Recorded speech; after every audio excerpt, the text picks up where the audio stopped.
What's up everyone, and welcome back to the MMA Zone. Today, let's get started with Charles Oliveira talks Islam Makhachev fight. At UFC 294, former lightweight champion Charles Oliveira will look to reclaim his spot atop the UFC's lightweight division in his highly anticipated rematch with Islam Makhachev. Although there were concerns over whether or not Oliveira would be able to compete in October, a bout was finalized for October 21st in Abu Dhabi, the location of the pair's last fight. With preparations underway for the fight, Oliveira spoke to ArabNews.com to discuss the rematch and why he has no plans of allowing the first meeting to dictate how things play out at UFC 294. I've fought there against the same opponent, but what has happened has happened. I'm just going to focus on the future. I want to put on a great show, and what's in the past is in the past.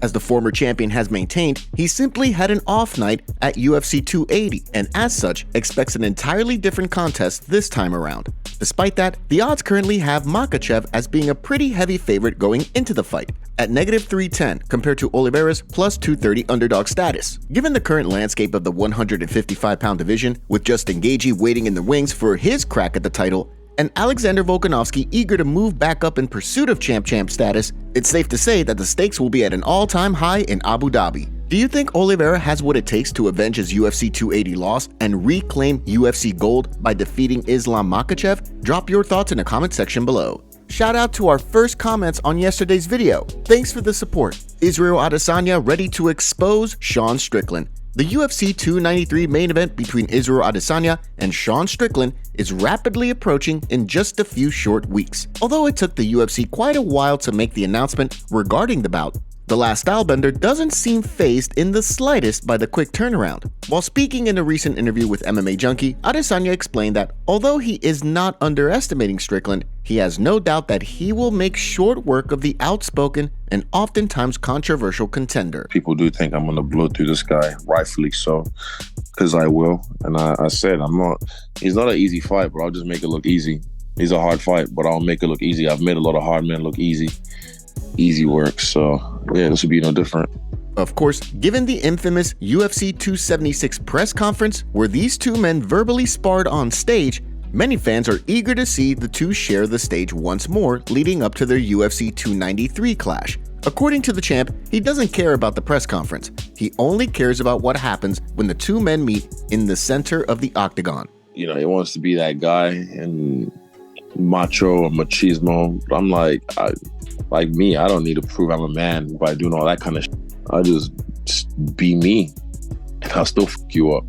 While there's been no talk of Strickland's ground game being the X factor in this fight, Adesanya has made it clear that he plans to put on a show for the fans in Sydney. When the two collide on September 10th, who do you think winds up getting the job done? Drop your predictions in the comments section below. Stephen Thompson breaks silence. Longtime fan favorite Stephen Wonderboy Thompson has found himself in a difficult spot after the cancellation of his UFC 291 bout with Michel Pereira. Although the expectation was that Thompson would return to the octagon sooner rather than later, he seems eager to let his body heal up before jumping into a short notice fight. Despite that, at 40 years old, Thompson is well aware of the fact that he needs a win over a big contender to get himself back in the welterweight title picture. As he explained in a recent video for his YouTube channel, he actually turned down a UFC 291 fight with Jack Della Maddalena, as well as a fight the week after in Vegas. At the same time, he does have his sights set on a massive fight with former welterweight champion Kamaru Usman. I want to show the UFC, and not just the UFC, but the fans that, I'm not a gatekeeper. I am not a gatekeeper. I got a small window to kind of do what I want to do with the fight game. I'm 40 years old, and when I see a chance to go for another title shot before it's over, when Kamaru Usman calls me out, I'm like, dude, no brainer, no brainer. Despite that, Ian Machado Garry is eager to compete against Thompson, and from the sounds of things, he's equally as confident that a deal comes to fruition. During a recent interview with MMA Fighting, he spoke about the potential bout. So my energy, everything that I have is absolutely expecting that Wonderboy fight to be the contract that's put down in front of me soon. If the fight doesn't end up getting booked, Garry certainly has a number of contenders he could face next. As the 11th ranked welterweight, he has Vicente Luque, Sean Brady, and Jeff Neal ahead of him in the rankings. Given the fact that Neal recently pulled out of his scheduled scrap with Garry, it'll be interesting to see whether the UFC decides to rebook the bout, or if they give the undefeated contender what he wants in a fight with Stephen Wonderboy Thompson. Stay tuned for updates as they become available. Aljamain Sterling's shocking body transformation. While it's no secret that Aljamain Sterling certainly cuts quite a bit of weight to make it to 135 pounds, the latest weigh-in from the former champ shows a staggering transformation. According to a video posted on the Funkmaster's YouTube account, 6 days after his UFC 292 fight, he weighed in at over 175 pounds, making him a welterweight by the UFC standards, if you factor in a slight weight cut to make the 170-pound limit. Let's see what I weigh. Don't judge me. The news comes amid ongoing questions regarding whether or not Sterling will make the jump up to featherweight going forward. Although he tweeted that he would be pursuing a rematch with O'Malley, his immediate focus is on taking a vacation and enjoying himself. In the meantime, questions regarding how the UFC plans to handle Sean O'Malley's first title defense have continued to surface. On one hand, the champion wants to compete against Chito Vera, given their long-standing feud. On the other, however, Merab Dvalishvili is eager to return to the octagon and cash in on his title shot. With the vacation up next on the former champ's agenda, who do you want to see him fight when he returns to the octagon? Should he make the cut back down to 135 pounds in order to try and avenge his loss against Sean O'Malley? Or should he commit to making the transition to 145 pounds? Drop your thoughts in the comment section below. Before we continue, make sure you give that like button some love, and be sure to subscribe to the MMA Zone for all of the latest news. Garry calls out Khamzat Chimaev. On the heels of a dominant win over Neil Magny, Machado Garry is eager to keep the momentum rolling at 170 pounds. Amid an impressive run since joining the UFC, Garry is continuing to climb up the UFC's welterweight rankings. Given that, it's no surprise that Garry is well aware of streaking two-division contender Khamzat Chimaev as a potential opponent down the line. During a recent interview on The Crake, Garry touched on a future bout with Chimaev, vowing to show who the real boogeyman is when they match up. I don't want to fight him right now, okay? He's up at 185 and he's not coming back down. But there's a future, Pete.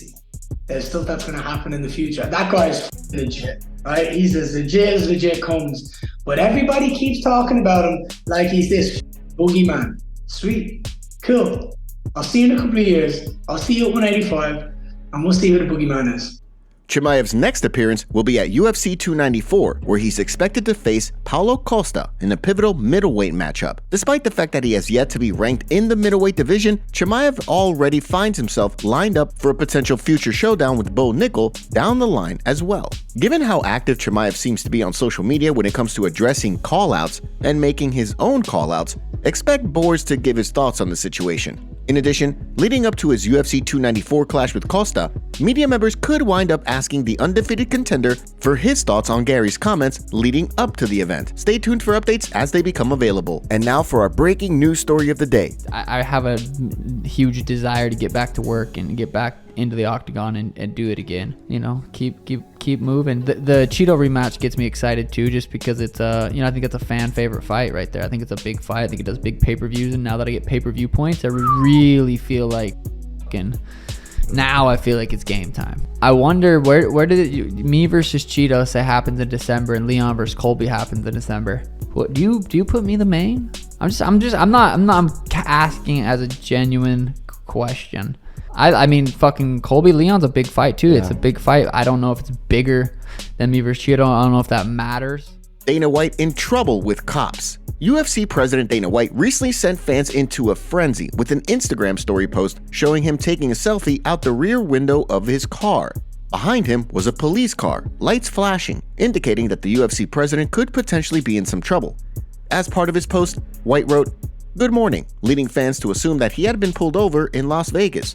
Of course, since then, there's been radio silence from White on the matter, leading to a number of theories about what could have happened. Without any word from White or a police report going public, the speculation among fans seems to be that the UFC president was either caught speeding or using his cell phone while driving. Whether or not White winds up giving a statement about the situation, only time will tell.